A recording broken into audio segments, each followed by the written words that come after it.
Good evening. Class 12th के जो chapter शुरू हुआ था रिप्रोडक्शन इन ऑर्गेनिज्म, आज उसको हम लोग आगे कंटिन्यू करेंगे। ठीक है, क्लास 12th वालों के लिए थोड़ा सा यार वीडियो आ नहीं पा रहा है। रीज़न उसका जानते क्या है? क्योंकि क्लास 12th का सिलेबस बहुत छोटा है। अगर क्लास 12th को रेगुलर पढ़ा दिया जाए तो 3-4 महीने में पूरा सिलेबस ख़त्म हो जाएगा, लेकिन जो क्लास 11th है ना, उनका सिलेबस थोड़ा सा लंबा पड़ जाता है। तो इसीलिए थोड़ा सा जो फोकस होता है वो मेरा ज़्यादातर क्लास जो है 11th के लिए होता है। क्लास 12th वाले आप लोग बिल्कुल परेशान मत होइए, एग्ज़ाम के 1-1.5 महीने पहले आपका सिलेबस पूरा कंप्लीट मैं कर दूंगा। ठीक है, आप लोग बस रेगुलरिटी बना के देखते रहिए। और आप लोग ये जानिए कि एग्ज़ाम आपका होने वाला है जो वो फरवरी तक होगा। ठीक है, फरवरी से पहले मैं आपका चैप्टर पूरा ख़त्म, अभी हमारे पास पूरे लगभग 10 महीने का टाइम है, तो 10 महीने में ये पूरा ख़त्म हो जाएगा। उसके लिए आप लोग टेंशन मत लीजिएगा। ठीक है, और कमेंट बॉक्स में कुछ लोगों का कमेंट आया था कि सर जो है एक तो आपने बैच जो है 12th का लेट लॉन्च किया है और फिर जो है क्लासेस सर आ नहीं रही हैं। तो आप टेंशन मत लीजिए, आपका सिलेबस जो है ना बहुत छोटा है, वो सिलेबस बहुत जल्दी कंप्लीट हो जाएगा। और क्लास 11th का सिलेबस काफ़ी लंबा है और उसको पूरे डीप में जाके पढ़ाना पड़ता है। ठीक है, यहाँ पर हम लोग देखेंगे क्योंकि हम रिप्रोडक्शन पढ़ाना है हमको। ये टॉपिक मैंने उस दिन शुरू किया था, तो मैंने कहा था कि मैं पढ़ाऊँगा आप लोगों को रिप्रोडक्शन। ठीक है, तो रिप्रोडक्शन हम लोग 2 टाइप का होता है, एक होता है सेक्सुअल और एक होता है एसेक्सुअल रिप्रोडक्शन। ठीक है, तो पहली बात तो आप लोग यही नहीं समझ पाते हैं कि सेक्सुअल रिप्रोडक्शन किसको कहते हैं और एसेक्सुअल किसको कहते हैं। आप एक बात जानते रहिए, जो एसेक्सुअल होता है और सेक्सुअल होता है उसमें फ़र्क बस इतना सा होता है।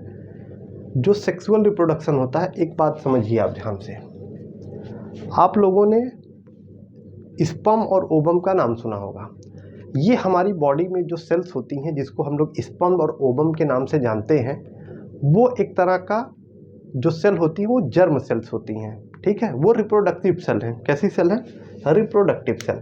जैसे मैंने 2 रिप्रोडक्टिव सेल का नाम ले रहा हूँ, मैं बोल रहा हूँ कि ये है स्पर्म, ठीक है, और ये है आपका ओवम।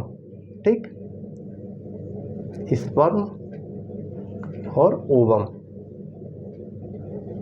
ठीक है, ये जो आपका स्पर्म और ओवम होता है इसको बोला जाता है रिप्रोडक्टिव सेल। ठीक है, या इसी को हम लोग बोलते हैं गैमीट्स। ठीक है, स्पर्म का फॉर्मेशन मेल में होता है और ओवम का फॉर्मेशन फीमेल में होता है। ठीक है, ये स्पर्म और ओवम अलग अलग पेरेंट में बनते हैं। जैसे मेल पेरेंट में आज जो बनता है वो क्या बनता है? स्पर्म, और फीमेल पेरेंट में क्या बनता है? ओवम। इसीलिए मैंने लिखा है कि 2 पेरेंट। यहाँ पर जो सेक्सुअल रिप्रोडक्शन होगा, यहाँ पर 2 पेरेंट्स की ज़रूरत होगी। एक पेरेंट जो होगा वो मेल होगा और दूसरा पेरेंट होगा फीमेल। क्यों ज़रूरत पड़ रही है मेल और फीमेल की? क्योंकि जो मेल होगा उसमें कौन सी सेल्स बनेंगी? उसमें बनेगा स्पर्म गैमिट्स बनेगा, और फीमेल में क्या बनेगा? ओवम। जब ये दोनों गैमिट्स आपस में मिलते हैं, ठीक है, एक प्रोसेस होती है, ठीक है, मैटिंग प्रोसेस के थ्रू जो है मेल अपने स्पर्म को फीमेल के ओवम से फर्टिलाइज करवाता है। ठीक है, मेल मैटिंग प्रोसेस से फीमेल के ओवम से अपने स्पर्म को क्या कराता है? फर्टिलाइज करवाता है। जैसे ये है स्पर्म और ये है ओवम, ये जब दोनों मिलते हैं तो इस प्रोसेस को बोला जाता है फर्टिलाइजेशन। यहाँ लिख दूं,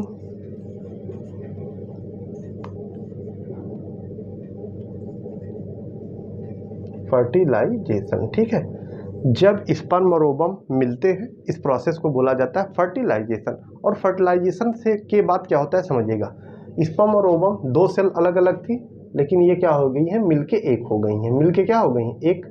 ये हेप्लॉइड सेल था ओवम, और स्पर्म भी कैसा सेल था? हेप्लॉइड था। जब 2 हेप्लॉइड सेल मिलती हैं तो एक डिप्लॉइड सेल का फॉर्मेशन होता है। ये डिप्लॉइड सेल का नाम होता है आपका जाइगोट। क्या नाम होता है? जाइगोट। ब्लैक बोर्ड पे अगर छोटा छोटा दिख रहा है तो यहाँ पर आप देखिए, उस सेल का क्या नाम है? जाइगोट। ठीक है, स्पर्म और ओवम क्या है? गैमीट्स है।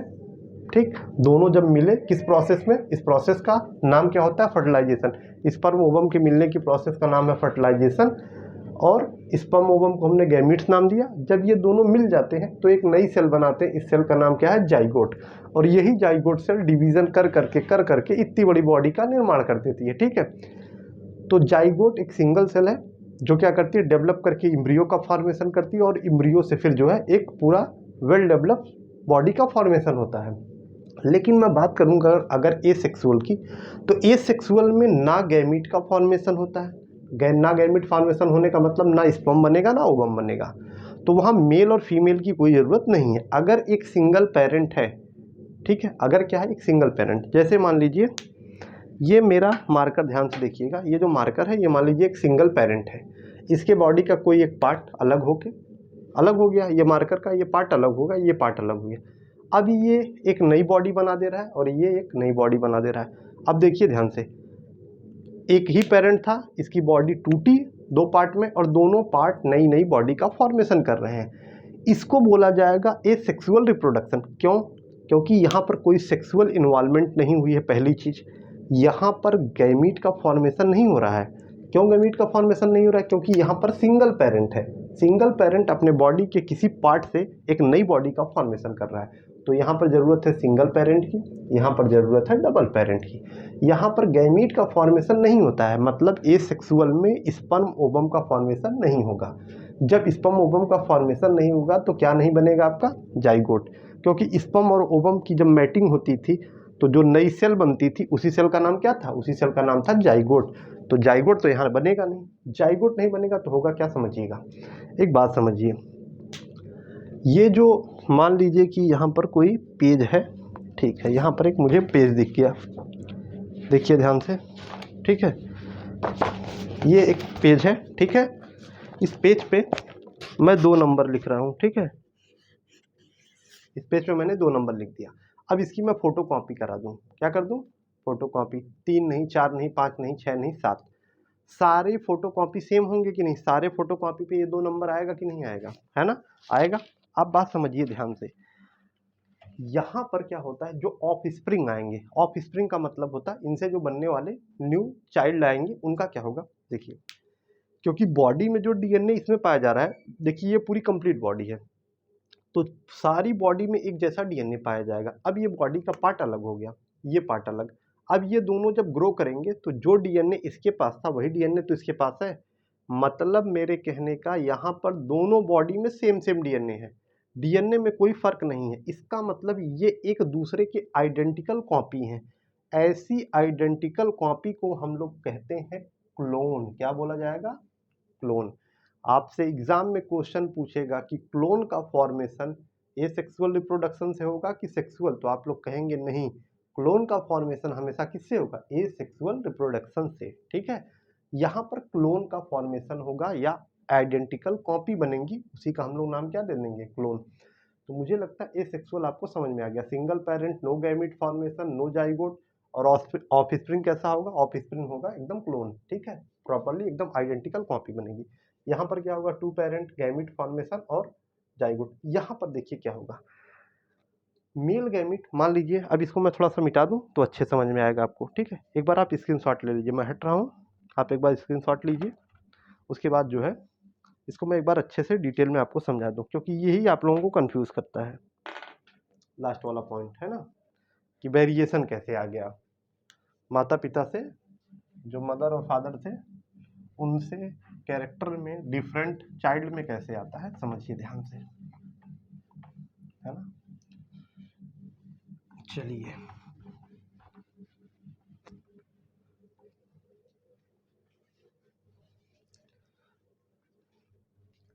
देखिए, मान लीजिए 2 ग्लास है, ठीक है, ये 2 ग्लासें हैं, इसमें मैंने सॉल्ट रखा है और प्लस वाटर रखा है, ठीक है,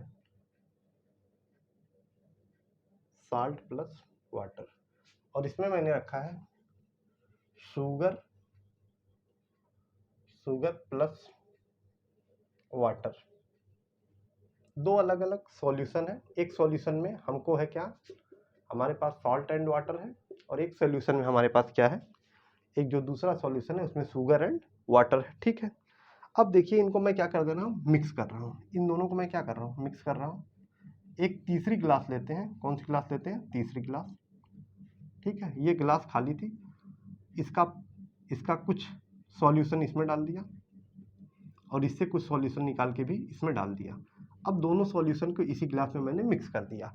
अब ये जो आएगा, इसमें आपको मिला साल्ट एंड वाटर, ठीक है। यहाँ पर क्या मिल रहा है, यहाँ पर आपको साल्ट एंड वाटर मिल रहा है।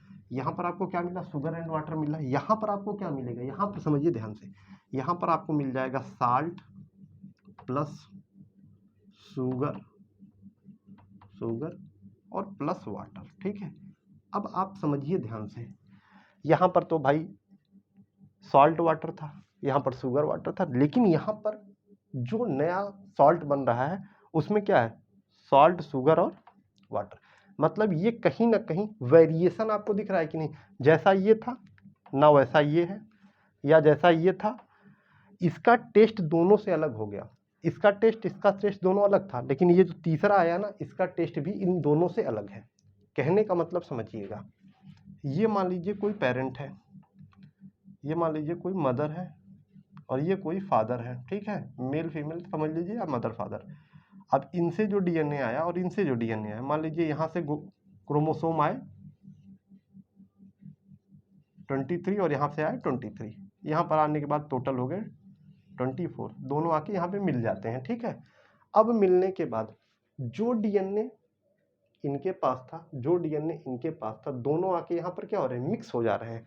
अब जो चाइल्ड आएगा उनमें कहीं ना कहीं आपको वेरियस कैरेक्टर दिखेंगे कभी भी। इसीलिए कोई बच्चा पूरी तरीके से ना अपने माताजी की तरह हो सकता है ना अपने पिताजी की तरह, क्योंकि वहां पर वेरिएशन देखने को मिलेगा।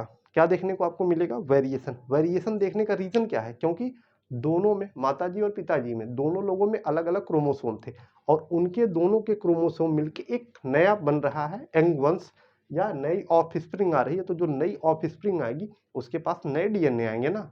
इसीलिए कभी भी बच्चों में एक जैसा कैरेक्टर नहीं पाया जाता है। और सबसे अच्छा एडवांस कैरेक्टर होता है सेक्सुअल रिप्रोडक्शन। सेक्सुअल रिप्रोडक्शन अच्छा इसलिए माना जाता है क्योंकि यहाँ पर जो नया यंग वंश आएगा उसमें क्या होगा, कहीं ना कहीं हमेशा वेरिएशन देखने को मिलेगा, और एटमॉस्फेयर के अकॉर्डिंग वेरिएशन बहुत ज़्यादा जरूरी होता है। सर्वाइवल तभी हो सकता है जब हमेशा वेरिएशन हो, ठीक है।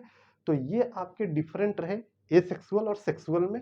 जो नेक्स्ट टॉपिक होगा उसमें हम लोग क्या कवर करेंगे, उसमें हम लोग कवर करेंगे आपका एसेक्सुअल। एसेक्सुअल पूरा देखा जाएगा, और सेक्सुअल के लिए जो है, सेक्सुअल पे बहुत ज़्यादा डीप में इस चैप्टर में नहीं पढ़ाऊंगा, ठीक है, क्योंकि उसके लिए आपको पूरा थर्ड चैप्टर और सेकंड चैप्टर पूरा भरा पड़ा है, ठीक है। सेकंड चैप्टर में फ्लावर में है रिप्रोडक्शन, और थर्ड में आपको देखना है ह्यूमन में, ठीक है।